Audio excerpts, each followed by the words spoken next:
Good morning, students. Now we will continue the seventh chapter, that is ratio and proportion. And here we will learn about the unitary method and variation.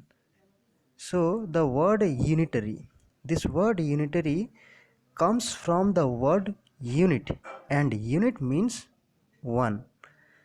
Suppose we have taken one example here, the number of pages in, see this one, so that means this one actually represent unit value.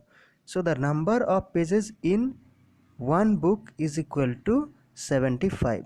So here the one book represent, actually the 75 represent the unit value. Now if we want to find out the number of pages in two books, then this 72 becomes 2 times. Three books, then this 72 becomes 3 times. That means how many number of books we have, the unit value becomes that much time. Here we have the number of book as a 12. See, number of pages in 12 book. So that means the unit value, this unit value 75 becomes this 12 times. And the 75 12 times, that means this 75 is multiplied with 12, and we will get the value, the number of pages in 12 book as 900. But after multiplying with 12, the unit value is multiplied with the 12. In the same way, suppose if we do not have the unit value, but we have the number of books, that means we have how many times the unit value is equal to 1500, that means 1500. So number of pages in a book, that is the unit value, into 20, unit value 20 times gives 1500. So we can find out what is the unit value only by, see, this is the unit value, and to find out this, we divide the value we have with the number of times the unit value comes here, that is 20, and it will give us 75, that is the unit value. That means in simple way, if we think that if we have the total number of pages and total number of books, then after dividing those we will get the unit value 75. Now think, if we have the total number of pages as 600, but now we know the unit value as 75, but we don't know that how many books are there. So to find out the number of books, that is to find out how many times the unit value comes, we see this number of books, we divide 600 with the unit value, and here 600 divide with the unit value 75, and it will give us 8. So 8 is the number of book here. So this is how we will find out the unit value, or the number of times the unit value comes. Unit value, that means 75 here, and number of times the unit value comes. To find out this, we follow this way, and we will get 8 here. Now we have one question. See, the question is, the cost of 15 articles is 2175, and we have to find out the cost of 12. So first we have to find out the cost of one article. Here we have, that means one article, that means the unit value, cost of one article, this is the unit value. And to find out this unit value, we all know what to do, that we have to divide the cost with the number of article. So here we will get 145 as the unit value. Now suppose we have to find out the cost of 12 book, the cost of 12 article, then simply we multiply the unit value with 12. That means the unit value becomes 12 times. So simply we will get 1740. Or in other way, if we want here to do the calculation like that, we can do.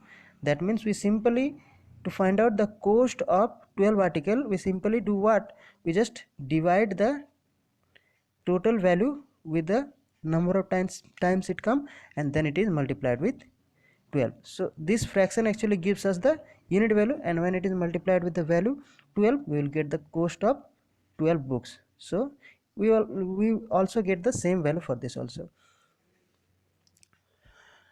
Now the same question we can solve in a different way while we consider about the proportion. See, when we arrange those terms, those datas, like the two quantities we have, that is the number of article. Here the data is 15 article and 12 article. So the ratio of those two same quantities is 15 is to 12.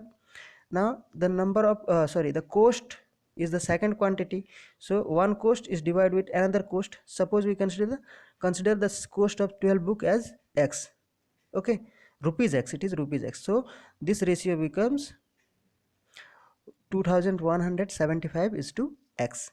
Now those numbers, those terms are in proportion in such condition, and to find out x, we all know that what to do. We all know that the product of the extremes is equal to the product of means. So we will arrange in such a way and then find out what is the value.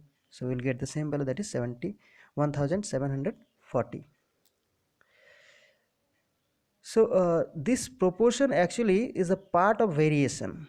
This arrangement of proportion is a part of variation. So what kind of variation are, and what is variation? See, this variation, when one quantity changes with the change in other relative quantity, then it is called variation.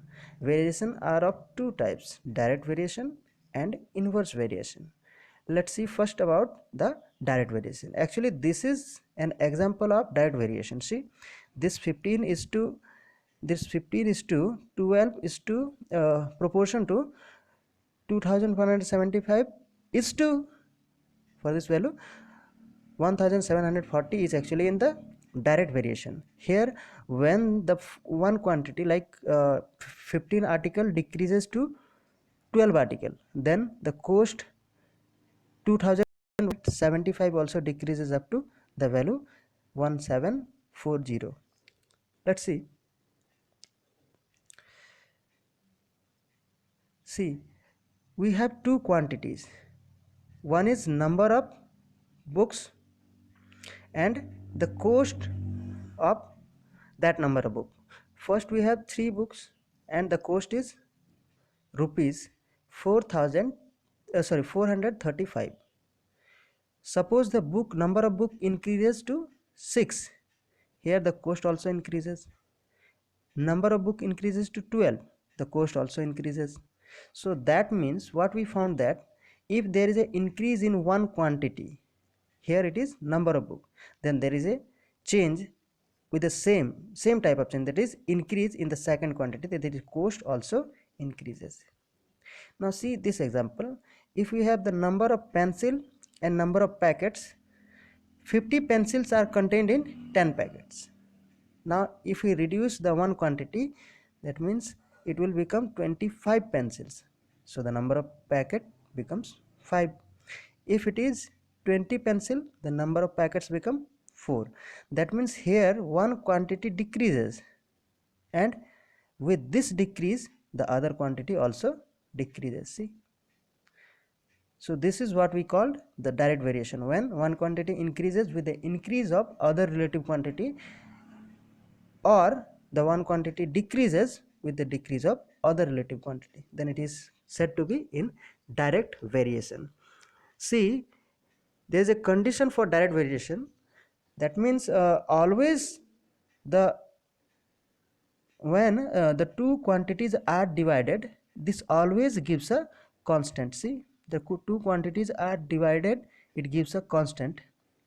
We have the values like 3 book. See, 3 book and cost is 435. So when those two divided, again we have 6 books and 870. So when those two divided, in the same way this is divided, see, we will get the same value, that is a constant 145. always gives the same constant when those two are divided, those two quantities are divided. See this example here, we also have 50 and 10 packets, 50 pencils and 10 packets. So when 10 is divided with 50, 5 packets, 25 pencils. So when it is divided, we'll get the same constant 1 by 5. Okay, so this is the condition of direct variation. As we have discussed just a little early, that in direct variation, the terms are always in proportion. So those are always in proportion. See, we have the values 3 and 6. Suppose 3 and 6. 3 means the number of articles and 6 means also the number of articles. The ratio of those two is equal to the ratio of other two quantities, that is the cost. See, so these are in proportion. See this condition here also, we have the number of pencil is to number of pencil, 50 is to 20, and it will become 10 is to 4. Here the number of packets, so those are in proportion. So this is the condition of direct variation, and some of the questions of direct variation, like whatever we solved in the previous as the previous example. See, this is actually a question of direct variation, as we have already already solved this. See, this is direct variation. Now if it is clear, then we can go the next point, that is inverse variation. See, what is difference in inverse variation? Here we have two quantities. One quantity is number of workers to complete a work, and in second quantity we have the number of days to complete the work. See, first we have 45 days, 45 number of workers, and they take 15 days to complete a work. Suppose the number of worker decreases, then what happened? If the number of worker decreases, then the effort reduces, then that means it will take more days to complete the work. You can easily understand, if the number of worker decreases, then obviously it will take much time to complete the same work. So here we have 15 number of workers, and the days increases up to 45, the required days to complete the work. Suppose we further decreases the number of worker as 9, again it will become 7, increase in days, that means 75 days to complete the same work with 9 worker. So what we found, that if there is a decrease in one quantity, then the other quantity increases. This is a condition where with the decrease of one quantity, the other quantity increases. So there are change, but there are two different types of change in two different quantities, two different relative quantities. Now see the other example we have here. The number of persons in quantity 1 and food stock left in days, that means how many days they will consume the food. So first we have 50 number of persons, and 50% can take the food, the stock, up to 1200, that means 1200 days. If the number of person increases, so they will take more food, so the number of days that the food will still left becomes less, that means the number of days reduces up to 600.